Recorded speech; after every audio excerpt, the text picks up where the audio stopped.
Bonjour à tous, vous êtes sur CCTV français. Bienvenue dans cette nouvelle édition du journal. Regardons tout d'abord les titres.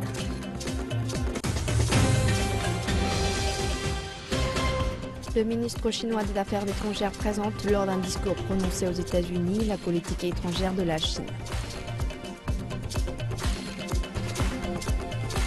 En Syrie, les Kurdes annoncent qu'ils respecteront le cessez-le-feu conclu par les États-Unis et la Russie.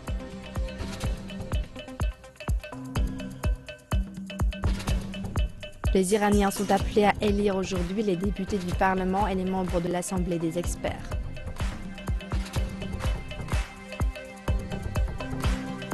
Les pays membres de l'Union européenne annoncent qu'ils pourraient imposer plus de contrôle aux frontières pour faire face à l'afflux de migrants.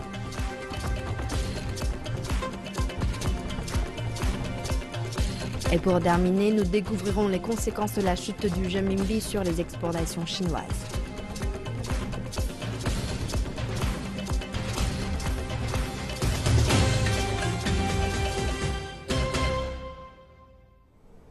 Nous ouvrons ce journal avec la visite du ministre chinois des Affaires étrangères Wang Yi aux États-Unis. Il a fait un discours devant l'assistance du Centre pour les études stratégiques internationales, un think tank de Washington. Il y a décrit la politique étrangère de la Chine. Nous sommes plus proactifs dans la défense des intérêts nationaux et internationaux de la Chine. Nous sommes plus proactifs dans la prise de responsabilité et envers nos obligations. Et nous sommes plus proactifs dans la coopération avec les autres pays, particulièrement les États-Unis, pour établir des relations entre États gagnant-gagnant. Wang Yi a aussi souligné 5 tâches assignées à la diplomatie chinoise. Aider les pays à comprendre le système social et les choix de développement de la Chine, sauvegarder l'ordre international, promouvoir le développement de la Chine, protéger les intérêts de la Chine à l'étranger et jouer un rôle actif dans le règlement des dossiers internationaux. Les forces kurdes en Syrie ont indiqué qu'elles allaient respecter le cessez-le-feu, mais qu'elles se réservaient le droit de répliquer si elles étaient attaquées. Un porte-parole des unités de protection du peuple, ou YPG, a fait cette annonce sur Facebook.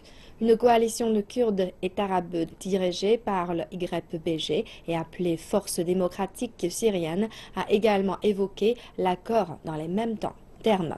Le Premier ministre turc Ahmet Davutoglu a déclaré que le cessez-le-feu n'était valide qu'à l'intérieur de la Syrie et qu'il n'engageait pas la Turquie si sa sécurité nationale était menacée.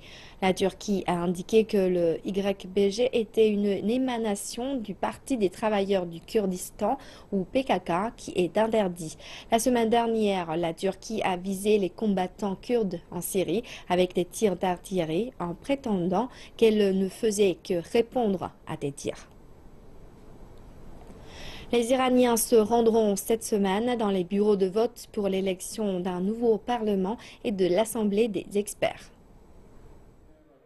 Il s'agit d'une vive concurrence de plus de 290 sièges au Parlement iranien. Les dernières élections parlementaires remontent à 4 ans et cette semaine, les citoyens se rendront dans les urnes pour voter. Il y a plus de 6000 candidats qui se présentent pour le mandat de 4 ans, un record dans l'histoire contemporaine iranienne. La bataille politique se joue entre les conservateurs et les réformistes. Chaque parti déploie toute sa force politique pour remporter une majorité. Nombreux pensent que les conservateurs ont le dessus, contrôlant le Parlement ces 12 dernières années.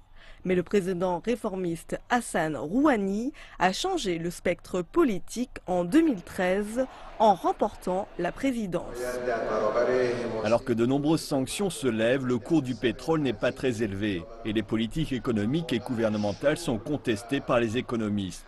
L'économie mondiale n'est pas positive. Si le président Rouhani est capable d'améliorer l'économie, il sera facilement réélu. Et ses partisans sont à présent confrontés aux conservateurs. Un parlement en faveur pourrait ouvrir la voie à la réélection du président Rouhani et selon un analyste, tout se joue dans le domaine économique. L'Iran continuera d'observer les États-Unis avec précaution, mais étendra ses liens avec la Russie et la Chine et d'autres pays de l'Europe. L'Iran joue un rôle clé dans la région suite à la signature d'un accord nucléaire au mois de juillet.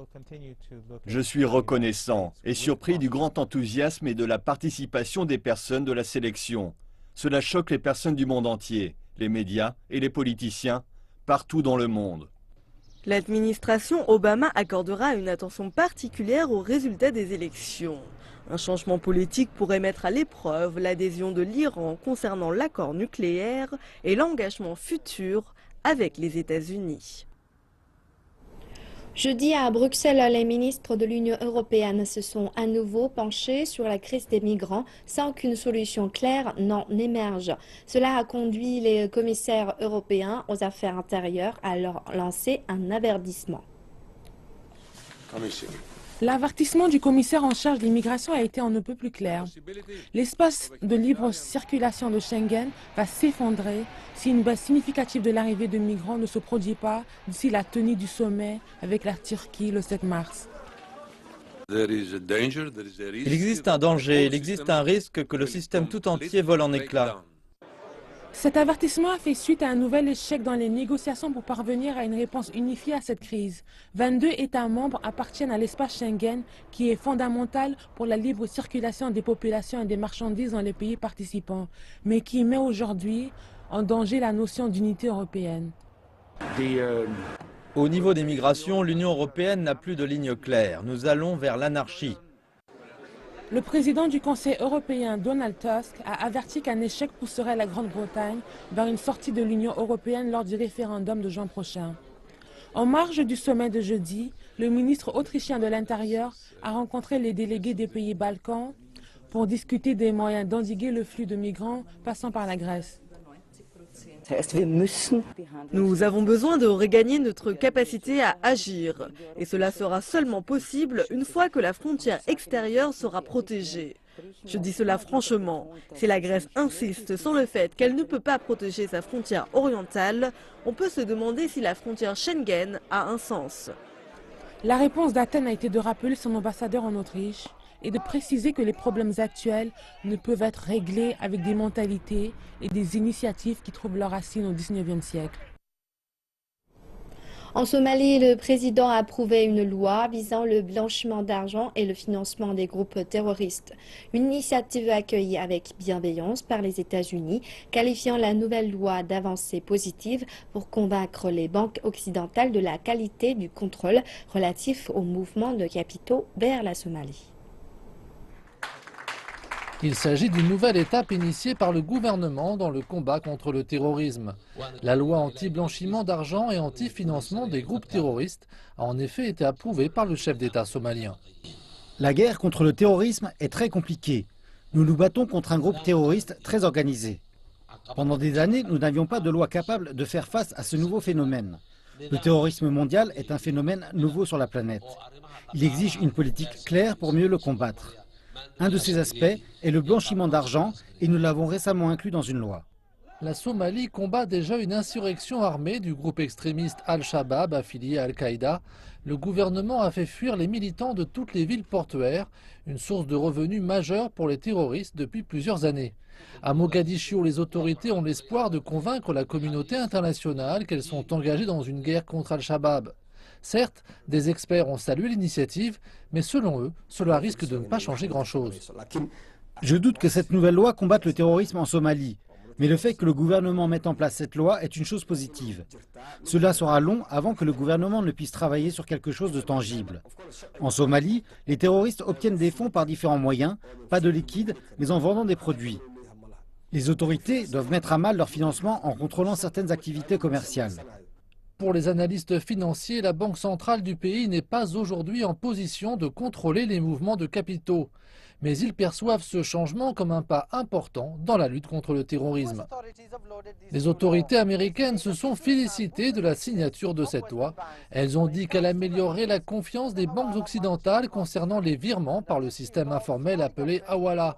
Cette nouvelle loi permettra au gouvernement somalien de contrôler les mouvements de liquidités tout en s'assurant que l'argent envoyé ne tombe pas dans les mains de groupes illégaux.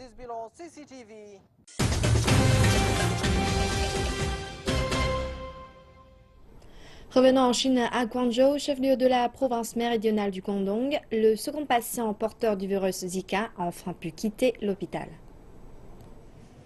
Un nouveau cas de guérison de la maladie du virus Zika. Nous avons fait des tests sanguins, urinaires, salivaires et séminaux, chacun d'entre eux ayant été doublé. Tous se sont révélés négatifs. Sa fièvre et ses rougeurs ont pu être soignées et son foie fonctionne à la normale. Cela correspond aux critères de guérison et nous le laisserons sortir aujourd'hui. C'est le 1er février, alors qu'il revenait du Venezuela, que le patient a été admis à l'hôpital juste après avoir été suspecté d'être porteur du virus. Il avait alors affirmé ne pas savoir qu'il était infecté. Je ne ressentais aucune fièvre. Je pensais être fatigué à cause du changement d'avion et je n'imaginais pas être porteur du Zika. Les médecins déclarent qu'ils suivront régulièrement ce patient. Avec l'autorisation de sortie du patient, l'hôpital a également annoncé une autre avancée. Le gène provoqué par le virus Zika a en effet été décodé. Il a été détecté dans un prélèvement urinaire du patient. Pour les médecins, cela permettra de développer un vaccin potentiel au plus vite.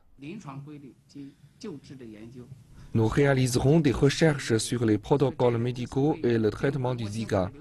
Cela préparera aux études approfondies sur la régularité épidémique et d'autres, ainsi que sur le développement des vaccins et traitements qui y sont liés. Quant au patient, il se dit désireux de coopérer avec l'établissement hospitalier pour des recherches cliniques. Il n'a d'ailleurs pas prévu de retourner prochainement au Venezuela. Avant la rencontre des ministres des Finances et des banques centrales, des poids lourds du secteur financier se réunissent pour tenter de trouver une solution à la croissance. Reportage à Shanghai lors de la réunion de l'Association des grandes banques et institutions financières mondiales.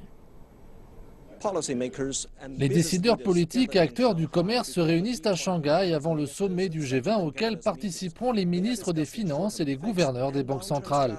Les stratégies à court et long terme concernant l'économie mondiale sont évoquées. Pour ce qui est de la politique monétaire, il n'est pas possible de ne tenir compte que de la politique monétaire. Concernant la structure, la politique budgétaire doit également jouer un rôle.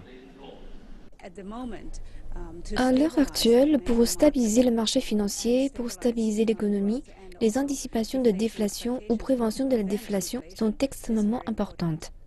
On attend des politiques fiscales plus nombreuses et plus fortes.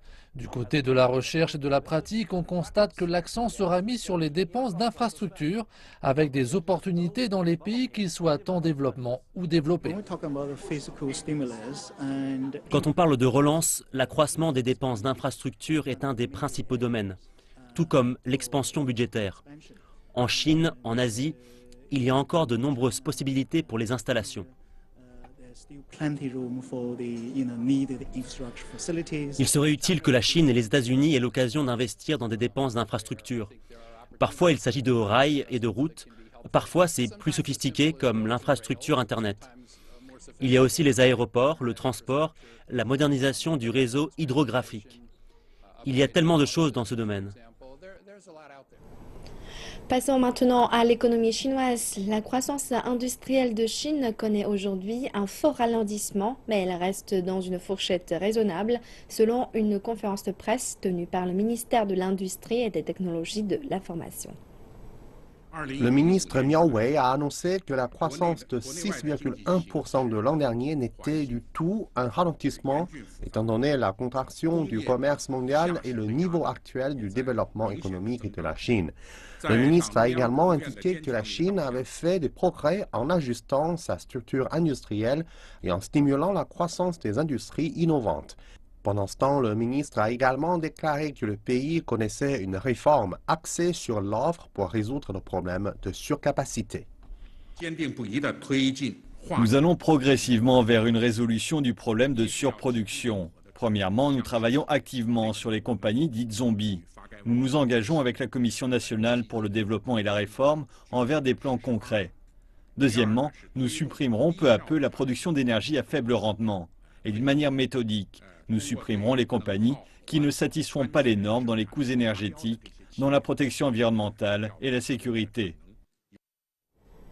L'industrie sidérurgique chinoise en surproduction est au premier plan des changements qui interviennent comme conséquence des réformes chinoises du côté de l'offre. Les réformes sont parmi les plus importantes sur lesquelles la Chine va se concentrer en 2016 et les experts disent que le secteur sidérurgique fait face à son moment le plus difficile. Les unes après les autres, les aciéries chinoises mettent la clé sous la porte. Mais les marchés avaient anticipé cela depuis des années. Les principales aciéries chinoises ont affiché une perte record de 53 milliards de yuans dans les 11 premiers mois de l'année dernière.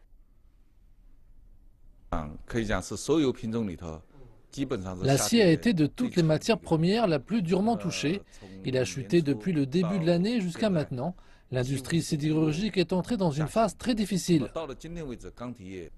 Les experts de l'industrie disent que la capacité de production du secteur sidérurgique a été de 1,2 milliard de tonnes en 2014, mais elle avait été de 600 millions de tonnes en 2008. La hausse de 75,8% a été la cause principale des pertes. La pression sur les gouvernements locaux est forte, spécialement sur les ouvriers de la sidérurgie qui ont perdu leur emploi. Cependant, c'est une bonne chose pour l'industrie dans son ensemble. Se débarrasser des surcapacités est inévitable.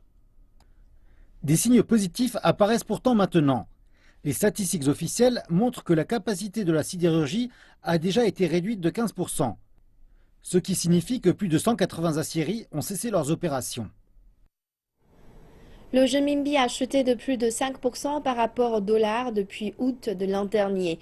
Nombreux sont ceux qui s'attendent à ce que cette chute procure un bénéfice substantiel aux exportateurs chinois. Mais est-ce vraiment le cas? Voyons notre enquête. Zhang Bin possède une compagnie qui produit des ustensiles de cuisine en acier et 80% de sa production est exportée. La dépréciation du renminbi de ces derniers mois a bénéficié au profit de M. Zhang et a changé la manière dont il gère les finances de sa compagnie. Les compagnies exportatrices font des profits très minces, d'habitude seulement de 2 ou 3%, et chaque pourcent représente beaucoup pour nos profits. Nous nous attendons à ce que le renminbi continue de se déprécier pendant un certain temps, donc nous repoussons nos échanges de devises aussi longtemps que possible pour obtenir un meilleur prix. Les autres compagnies en Chine bénéficient du même avantage que M. Zhang, mais un analyste dit que cette bonne période ne va pas durer. Les petites entreprises qui produisent des textiles, des vêtements ou des appareils électroménagers bénéficieront le plus de la dépréciation. Les plus grosses entreprises ont généralement des taux de change fixes avec les banques pour verrouiller leurs profits. Mais je pense que les avantages seront temporaires et limités. Cela prend longtemps pour transformer un changement de prix en avantage compétitif et il n'y a pas de signe que le renminbi continuera à se déprécier sur la longue durée. Le professeur remarque aussi que la demande du marché s'affaiblissant mondialement va probablement neutraliser les avantages d'un meilleur taux de change. Les données montrent que les exportations générales de la Chine en janvier ont chuté de 11,2% par rapport à l'an dernier. La société de M. Zhang ne rapporte pas une grande différence dans ses commandes par rapport à l'an dernier et elle ne veut pas voir une nette dévaluation du renminbi.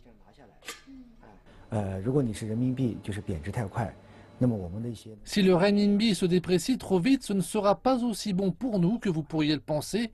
Les clients internationaux vont nous demander de baisser les prix. Si le renminbi perd rapidement de sa valeur, donc l'avantage partira là. Aussi, ce n'est pas bon pour l'industrie en général parce que les compagnies qui produisent des objets de moindre qualité tireront mieux leur épingle du jeu.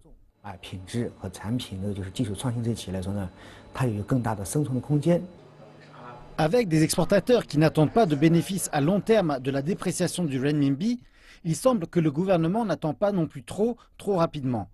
Le ministre du Commerce, Gao Ruchang, a récemment dit qu'aucun pays ne peut être à l'abri d'une baisse du commerce mondial. M. Gao a dit que la Chine doit prendre des précautions et être pleinement consciente des difficultés. Emmenée par Mercedes-Benz et la hausse de ses ventes de véhicules qui augmentent de 50% chaque année, les marques automobiles de luxe peuvent être satisfaites de leur performance de janvier en Chine. Le ralentissement de l'économie chinoise a vu l'année 2015 se terminer avec des ventes de véhicules de luxe à des niveaux de croissance très bas. Comment les constructeurs automobiles rivalisent-ils pour gagner des parts de marché dans une économie qui ralentit ? La course de l'an dernier avait à nouveau couronné Audi, mais l'entreprise a connu une réduction de ses ventes de 1,4%. BMW a conservé sa deuxième place avec une modeste croissance de 1,7% et devrait vendre 100 000 véhicules de plus pour prendre la première place à Audi. À la troisième place, Mercedes-Benz faisait figure de mouton noir sur ce marché morose. Elle affiche aujourd'hui une croissance de 28,9%. Zhao Sefu, directeur général de la société de conseil automobile China Auto Market, nous montre comment la sortie de nouveaux modèles de voitures chez Mercedes-Benz a favorisé cette croissance exceptionnelle. Si Mercedes-Benz a connu une telle croissance ces 2 dernières années, c'est d'abord parce que de la seconde moitié de 2014 jusqu'à maintenant, Mercedes-Benz a sorti de nouveaux modèles de véhicules et a amélioré certains anciens modèles. Nous avons découvert sa nouvelle C-Class lors du second semestre 2014, la GLA, GLC et GLE qui a été lancée l'an dernier. Et là aussi le modèle phare E-Class qui sera lancé cette année et qui nous intéresse tout particulièrement. C'est une mise à niveau intensive de ces modèles de voitures. Les nouveaux modèles de véhicules sont très compétitifs lorsqu'ils sortent et c'est la raison pour laquelle Mercedes-Benz a connu un taux de croissance bien meilleur que ses concurrents sur le marché. Les marques comme Jaguar, Land Rover, Lexus ou encore Volvo vont rivaliser pour vendre plus de 100 000 véhicules cette année. Cependant, la croissance du marché est descendue à 11% l'an dernier, après le pic de 30% de 2012. Afin d'améliorer les ventes, malgré cette économie qui ralentit, la compétitivité par les prix est devenue vitale. Tout particulièrement depuis le second semestre de l'an dernier, où M. Zhao a vu des revendeurs commencer à offrir des remises de 20%, voire 30%. Il existe d'autres moyens avec plus de publicité car les clients expriment un intérêt pour des programmes de prêts avec des taux d'intérêt plus bas pour répondre aux pressions financières actuelles. Les prêts auto vont également stimuler l'envie des consommateurs pour ces automobiles. La localisation de la production en Chine a été importante pour diminuer le prix final de l'automobile ainsi que celui des pièces de rechange et de l'entretien. BMW a tout juste commencé à construire des moteurs à Shenyang cette année, dans ce qui est sa première usine de moteurs en dehors d'Europe. Cadillac a construit aussi une nouvelle usine à Shanghai et souhaite augmenter ses ventes en 2016 de 25%. Voilà, c'est la fin de cette édition du journal. Merci de l'avoir suivi. Bonne suite du programme.